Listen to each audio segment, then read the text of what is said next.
Bonjour à tous et à toutes, que Dieu vous bénisse. Tout d'abord, j'aimerais encore une fois remercier ceux et celles qui m'envoient de précieux liens que je partage à l'occasion. C'est très apprécié. Débutons le tout avec ce qu'un chrétien résident en Chine avait à dire, voilà maintenant une semaine, alors que des titres d'articles concernant le sujet vont être affichés à l'écran. Le coronavirus a eu comme effet, jusqu'à présent, de fermer presque toute la Chine orientale et centrale et se déplace désormais dans d'autres pays d'Asie. Cela va avoir des effets sans précédent et presque immédiats sur les biens et produits autour du globe. La plus grande préoccupation, pour le moment, est de savoir ce qu'elle fera pour les fournitures de matériel médical et de médicaments. On n'a qu'à penser aux masques faciaux, combinaisons de matières dangereuses, vitamines et médicaments sur ordonnance de toutes sortes. La Chine fabrique 90% des ingrédients médicamenteux et environ 80% des fournitures médicales utilisées aux États-Unis, et à l'heure actuelle, plus personne en Chine n'en fabrique. Je vis en Chine depuis 8 ans et je suis sur WeChat, une application de réseautage social avec environ 800 dirigeants d'entreprises expatriés à travers la Chine. Ici, l'économie n'existe plus. Elle est fermée depuis 3 semaines et personne ne sait vraiment quand le secteur manufacturier ou l'une des usines rouvrira. La loi martiale a été déclarée dans 8 provinces avec une population totale de 500 millions d'habitants et le reste d'entre nous, en dehors de ces zones, ont vu nos mouvements interdits de sortir faire des courses une fois ou tous les 2 jours. L'armée et la police dans les provinces de l'Est, où se trouve la majeure partie de l'industrie, arrêtent des personnes qui sont à l'extérieur de leur maison, bien que cela ne soit pas aussi efficace qu'auparavant, car maintenant de nombreuses unités militaires et de police sont infectées et incapables de fonctionner. Il y a très peu de vols disponibles, les routes et les ports sont fermés, ainsi que les chemins de fer. Mais si un propriétaire d'usine peut obtenir la permission d'ouvrir, ses travailleurs ne sont pas autorisés à se déplacer et il ne peut pas expédier de produits. Cela se poursuivra pendant une période indéterminée. Pour les types de médicaments et de fournitures que j'ai mentionnés ci-dessus, les marchés d'exportation n'obtiendront aucune nouvelle production avant plusieurs semaines. Ces fournitures et médicaments sont en stock critique et désespéré ici, et le gouvernement chinois a ordonné aux gouvernements locaux de se procurer tout ce qui est nécessaire dans les usines et les magasins. Le nombre réel de personnes infectées et de morts est beaucoup plus élevé que les comptes officiels. Un petit mot sur les colis de soins ou d'aide. Si vous avez des églises ou des amis ici en Asie qui vous demandent de leur envoyer des fournitures médicales, ces colis n'arriveront probablement jamais là où vous l'aviez espéré. Les agents de douane ont reçu l'ordre de saisir tout matériel médical destiné à être utilisé dans les hôpitaux. Les infections continuent de monter en flèche, même dans le cadre de quarantaine imposée par l'armée qui sont en place depuis près d'1 mois.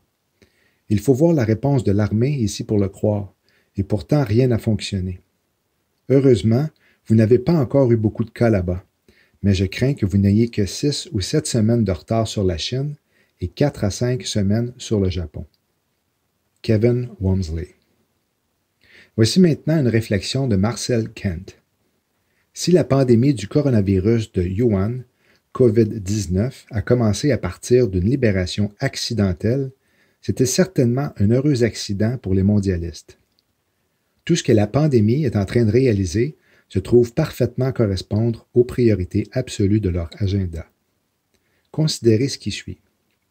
La pandémie de coronavirus est actuellement en voie d'infecter 60 à 80% de la population mondiale et de tuer jusqu'à 15% des personnes infectées, selon un nombre croissant de médecins et de scientifiques. Cela pourrait tuer jusqu'à 1,5 milliard de personnes, ce qui contribuerait grandement à atteindre l'objectif mondialiste de dépeuplement. Tous les gouvernements du monde sont en faillite et couvrent les paiements des droits aux travailleurs retraités, tels que l'assurance maladie, les pensions, la sécurité sociale, etc. Le fait de tuer les personnes âgées aide des gouvernements à rester fonctionnellement solvables pendant qu'il continue d'opérer sur la dette. Notez que ce virus a tendance à tuer les personnes âgées tout en laissant en vie des citoyens en âge de travailler afin qu'ils puissent continuer à gérer les usines, payer les taxes et financer la plantation fiscale qui nourrissent les gouvernements sur le plan budgétaire. La pandémie permet au gouvernement de déclarer la loi martiale médicale avec des quarantaines forcées, des vaccinations obligatoires et des enlèvements par le gouvernement d'enfants de parents qui refusent de se plier à la tyrannie médicale. C'est un rêve devenu réalité pour les CDC et l'industrie des vaccins. L'effondrement économique inévitable des effets de la pandémie sur la chaîne d'approvisionnement mondiale couvrira toute l'impression de faux billets par les banques centrales et rejettera la responsabilité de l'effondrement économique sur le virus au lieu d'une politique monétaire défaillante. Oui, l'économie mondiale se dirigeait déjà vers une apocalypse d'effondrement de la dette en cascade, mais maintenant, les gouvernements peuvent prétendre que le virus l'a fait. Ne vous y trompez pas, cette épidémie de coronavirus COVID-19 Yuan est presque l'arme parfaite contre l'humanité qui maintient les mondialistes au pouvoir et augmente même leur tyrannie à l'échelle mondiale. C'est presque comme si, osons-nous dire, le virus a été intelligemment conçu avec ses objectifs à l'esprit. Fait intéressant à mentionner est que selon l'hébreu moderne, le mot sin signifierait Chine.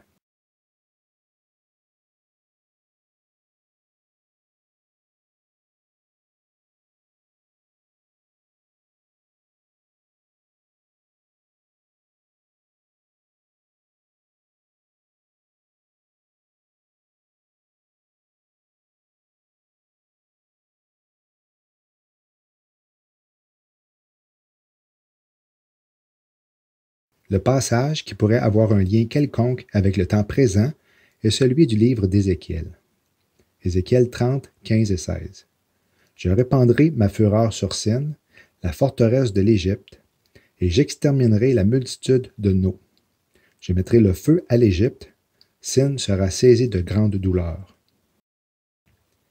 Étiez-vous au courant qu'un thriller américano-émirati sur une épidémie mortelle de virus dans le monde était présenté au grand écran il y a maintenant 9 ans? Contagion est un film de 2011 qui dépeint un monde détruit non seulement par un virus qui a vu le jour en Chine, mais par toute une série de mots qui l'accompagnent. Désordre, individus qui refusent de suivre les règles, personnes qui fixent des priorités qui protègent leurs proches avant le grand public.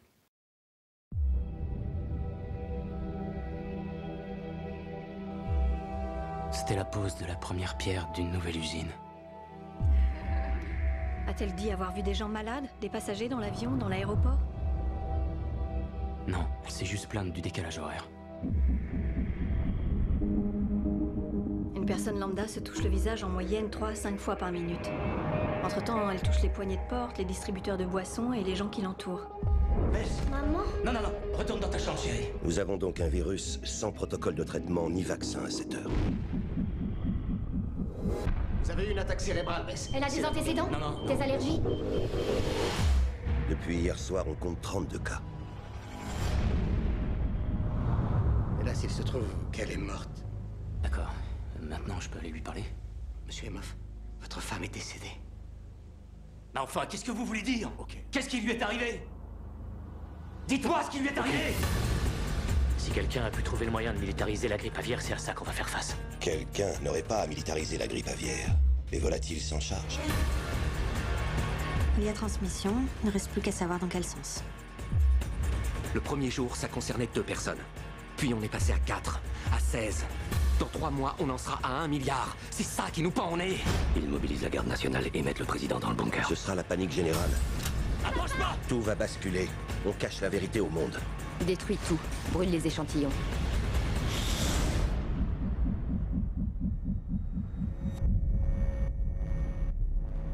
Bonjour. J'ai besoin des noms de toutes les personnes qui ont fait cette chambre. C'est très urgent. Ce n'est pas le moment de paniquer. Je sais. Je vais vous ramener chez vous. Moi aussi, j'ai des proches, Dr. Cheever. On en a tous. Ne parlez à personne. Ne touchez personne. Ne vous approchez pas des autres.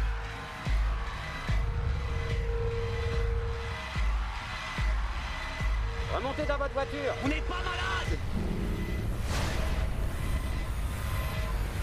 Ce truc a toujours une longueur d'avance sur nous. Il mute.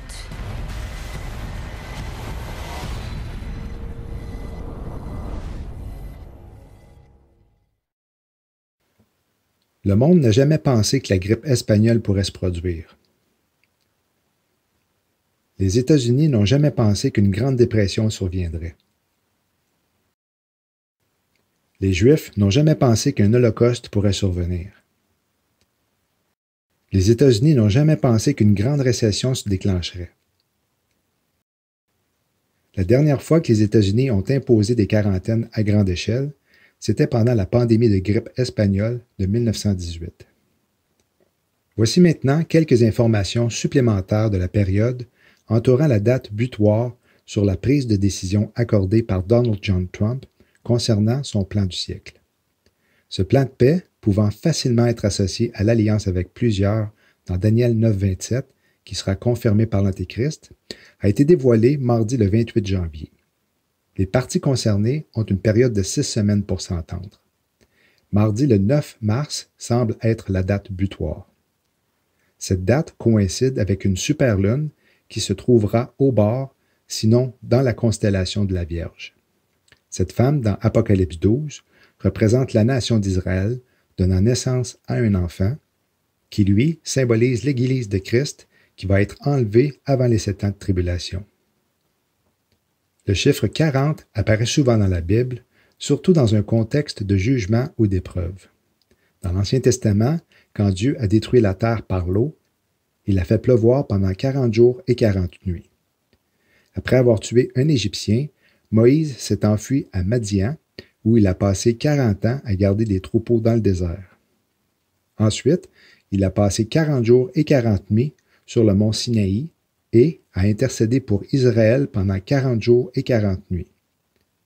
La loi dit qu'un homme qui avait commis un crime ne pouvait pas recevoir plus que 40 coups. Les espions israélites ont exploré Canaan pendant 40 jours.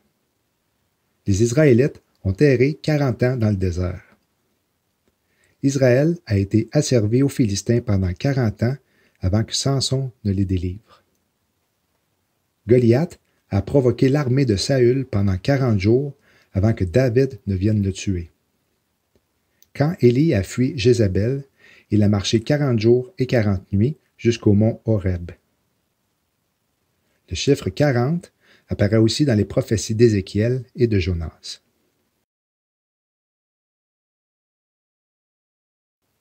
Dans le Nouveau Testament, Jésus a été tenté pendant 40 jours et 40 nuits. Il est monté au ciel 40 jours après sa résurrection. Saviez-vous que le mot « paix » a été mentionné 40 fois lors de l'annonce du plan de paix? Today, Israel takes a big step towards peace, looking for peace, and that peace transcends politics. Forging peace, my vision for peace. This vision for peace, today Israel has taken a giant step toward peace. They want peace, and they want peace badly. Peace requires compromise. Who wish to visit peacefully, peaceful coexistence. They're enemies of peace. The path to peace, the enemies of peace. But America cannot care more about peace, eternal symbols of peace. Exceptional peace plan, Mr. President. A realistic path to a durable peace. Israel has yearned for peace with our Palestinian neighbors and peace with the broader Arab world. That peace has proved elusive. Your peace plan, I've agreed to negotiate peace with the Palestinians on the basis of your peace plan. It's a great plan for peace, to help Israel achieve peace and peace, to achieve a peace that will protect Israel's security. Your peace plan, your peace plan, your peace plan, to make peace with the Jewish state, to negotiate peace right away. Israel will preserve the path of peace, embrace your vision of peace, a future of prosperity and peace. Your fantastic peace team is America's peace envoy for nearly 3 years. no incremental security risk Israel to compromise its security, to make Israelis, Palestinians, and the region safer, to Israel's security. Jerusalem is a safe, open, democratic city. National security between Israel's vital security to Israel's security. That Israel will retain security control. This decision will protect Israel's security, secure that future. And may God bless us all with security, prosperity, and peace. Thank you. Le 8 mars est donc la 40e journée suivant le dévoilement de ce fameux plan de paix. La colombe est en général une représentation de la paix. Le Saint-Esprit est symbolisé par une colombe. Le fruit de l'Esprit contient la paix.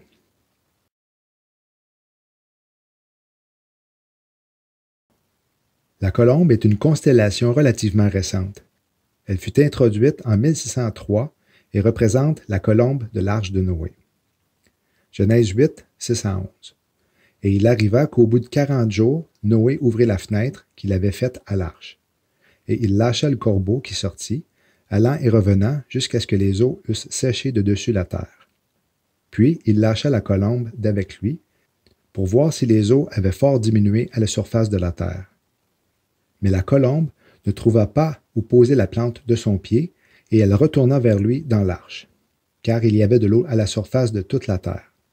Et Noé avança sa main, la prit, et la ramena vers lui dans l'arche.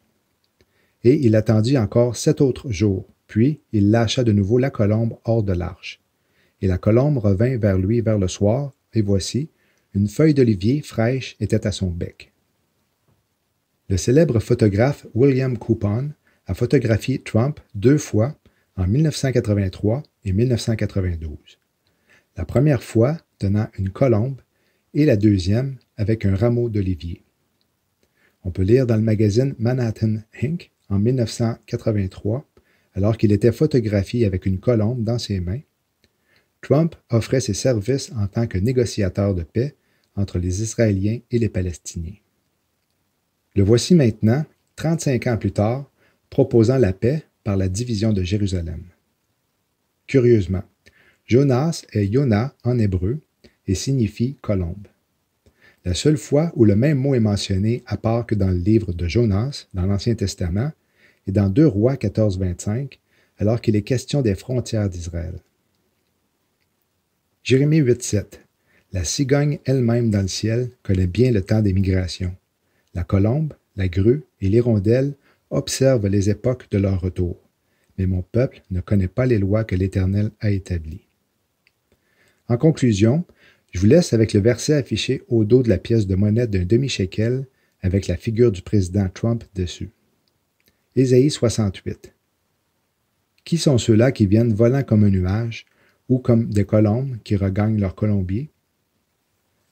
Premièrement, le mot colombe au pluriel est le sujet du verset.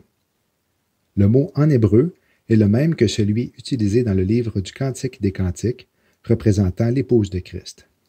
Cantique des Cantiques 5.2. J'étais endormi, mais mon cœur veillait. C'est la voix de mon bien-aimé. Il frappe. Ouvre-moi, ma sœur, mon amie, ma colombe, ma parfaite.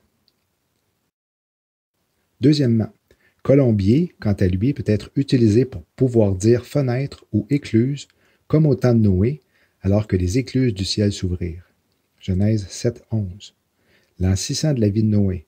Le 17e jour du 2e mois, toutes les sources du grand abîme jaillirent et les écluses du ciel s'ouvrirent.